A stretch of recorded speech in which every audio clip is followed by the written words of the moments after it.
ओम शांति। आज हम सभी फिर से एक नई कहानी सुनते हैं।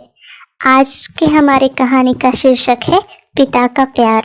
वैसे देखा जाए तो हम कभी भी अपने माता पिता को ठीक से समझ नहीं पाते, क्योंकि हम अपनी संगत के सहारे से ही उनको देखते हैं।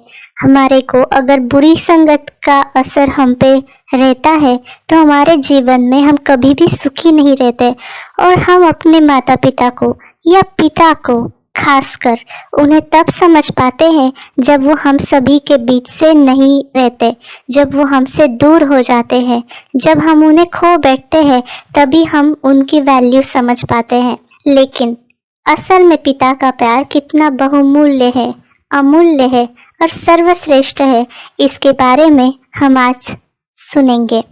वैसे तो पिता हमेशा हमें श्रेष्ठ बनाना चाहता है और हमें सदाचार से परिपूर्ण देखना चाहता है। वो हमारे जीवन में सदा हमें आगे बढ़ाना चाहता है, साथ साथ एक सफल व्यक्ति बनकर, तथा वो हमें अच्छे गुण रूपी मणिक भी देखना चाहता है। इसीलिए हम उसे समझे। एक बार की बात है, लक्ष्मी नंदन नाम का एक व्यापारी होता है। उसने बहुत मेहनत करके और बहुत कष्ट करके अपने जीवन में बहुत सफलता प्राप्त की होती है, और उसको एक ही बेटा होता, उसका एकलौता बेटा जिसका नाम केशव होता है।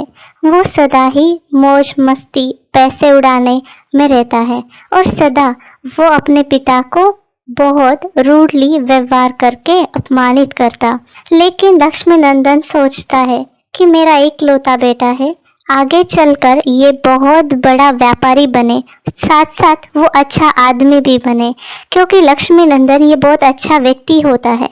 वो अपने कमाए हुए पैसों से दूसरों की मदद करता, दान करता, धर्म के लिए भी यूज करता। इसलिए वो अपने बेटे को ऐसा ही और उससे भी अधिक सफल देखना चाहता। लेकिन केशव बचपन से ही गलत मित्रों के संगत में रहता, इसलिए कुछ समय बाद वो बुरी आदतों के अधीन हो जाता। वो व्यसन करता, वो बहुत गलत कार्य करता। इसलिए लक्ष्मी नंदन सदा ही उसके लिए चिंतित रहता कि केशव का क्या होगा। जब लक्ष्मी नंदन बुजुर्ग हो जाता तब वो बहुत चिंतित रहता, इसलिए उसके शरीर में भी बहुत बदलाव होते और वो बीमार रहने लगता, क्योंकि केशव तो कभी किसी बात को दिल पर लेता ही नहीं, न कामकाज में ध्यान देता, न ही पिता के उपदेश पर ध्यान देता। वो सदा ही मस्ती करने में और हर चीज को नुकसान करने में, पैसों को बर्बाद करने में लगा रहता। जब पिता बहुत बुरी तरह से बीमार होते हैं और बहुत ऐसा समय आ जाता जब पिता कुछ ही दिन के मेहमान रह जाते, तब वो केशव को बुलाते और कहते, केशव मुझे तुमसे कुछ बात करनी है। लेकिन केशव तो बहुत ही बेमन से उनके पास आता और उनकी बात सुनने जैसे कि जबरदस्ती ही बैठ जाता। तब केशव को उसके पिताजी कहते कि देखो केशव, आज जो तुम्हारे मित्र हैं ना, जो तुम्हें अच्छे लगते हैं, वो तुम्हारे सच्चे मित्र नहीं हैं। वो तुम्हारे नुकसान करेंगे। आगे चलकर तुम्हें उनसे बहुत ही नुकसान होगा और तुम्हें तब समझ आएगा कि मैं तुमसे कितना सत्य बात कहता था। उसी वक्त केशव बहुत ही उपेक्षा से हंसता है, लेकिन पिता कहते हैं कि आज तुम मेरी बात पे हंस रहे हो, लेकिन मैं तो कुछ ही दिनों का मेहमान हूँ। मैं जब चला जाऊँगा और तुम मस्ती और मौज में जब अपने सारे पैसे खो दोगे, तब तुम्हें मेरी बात कही हुई समझ आएगी। आज तुम्हें ये बात समझ नहीं आएगी। इस पर भी केशव का मुंह टेढ़ा मेढ़ा होता है, जैसे कि उसे वो चीज़ बहुत ही खराब लगी कि ऐसे कुछ होगा ही नहीं। फिर उसके पिताजी कहते, जब ऐसा दिन आए कि तुम्हारे पास जितना धन है वो खत्म हो जाए और तुम कंगाल बन जाओ, उस दिन जब तुम्हारे सारे मित्र तुम्हें छोड़कर चले जाएंगे, क्योंकि वो मित्र तुम्हारे साथ इसलिए है क्योंकि तुम धनवान हो और तुम्हारे धन से वो मौज करना चाहते हैं। लेकिन जब तुम कंगाल हो जाओ और तुम्हें किसी का सहारा ना हो, तो अपने गांव में जो राम मंदिर है, उस राम मंदिर के पीछे जो पीपल का पेड़ है, वहाँ चले जाना। वहाँ तुम्हें मन को बहुत शांति और सुकून मिलेगा। वहाँ पीपल के पेड़ के नीचे एक बड़ा सा काला पत्थर है, बहुत वजन वाला है, लेकिन जो उसे उठा के बाजू में रखता है वो व्यक्ति को जीवन में सब कुछ वापस मिल जाता है। इसलिए जब तुम कंगाल हो जाओ उस पत्थर को उठा लेना, लेकिन ये मेरी कही हुई बात कभी किसी को ना कहना, ये सिर्फ अपने पास ही रखना। ये बात को हमेशा गुप्त रखना और संभाल के रखना। केशव तो सुन लेता है और कहता है, हो गई आपकी बात, अभी मैं जाऊँ? ऐसे करके बहुत ही रूडली व्यवहार करके अपने पिता के पास से चला जाता। कुछ ही दिनों में इतर पिताजी अपना शरीर छोड़ते, मना उनका देहांत हो जाता। उसके बाद तो केशव बहुत ही खुश रहता, बहुत मस्ती और मौज करता, बहुत पैसे लुटाता और व्यापार में भी ज़्यादा ध्यान नहीं देता।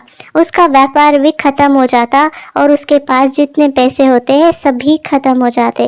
वो बहुत ही कंगाल हो जाता और धीरे धीरे उसके मित्र भी उसे छोड़कर चले जाते। और उस वक्त उसे अपने पिता की कही हुई बात याद आती। कोई भी उसकी मदद करना नहीं चाहता और उसके मित्रों के प्रति उसके मन में बहुत घृणा उत्पन्न हो जाती। उसी के साथ साथ उसे अपने पिता की वो बात भी याद आती जो पिता ने कही थी कि राम मंदिर के पास पीपल के पत्ते के पेड़ के पास जाना।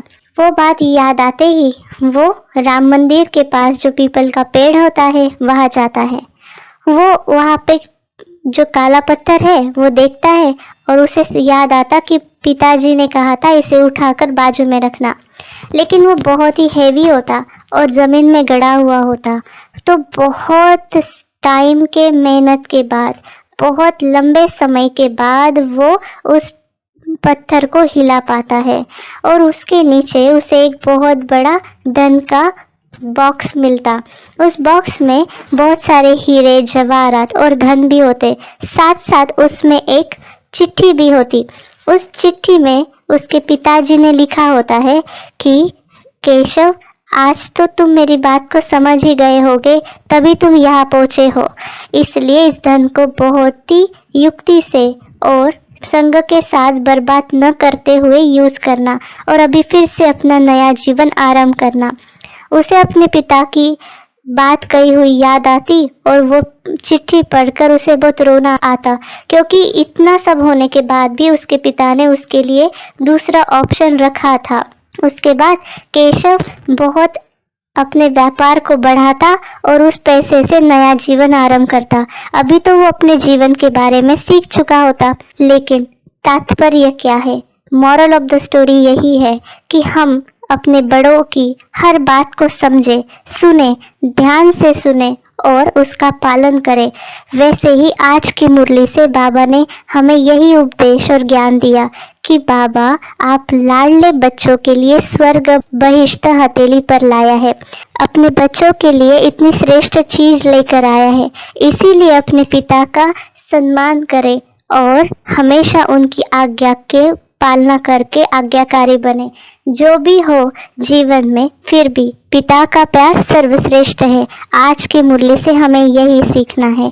आपको हमारी कहानी कैसी लगी, इसीलिए कमेंट्स करें, इस चैनल को सब्सक्राइब करें, लाइक करें और शेयर करें। अच्छा, ओम शांति।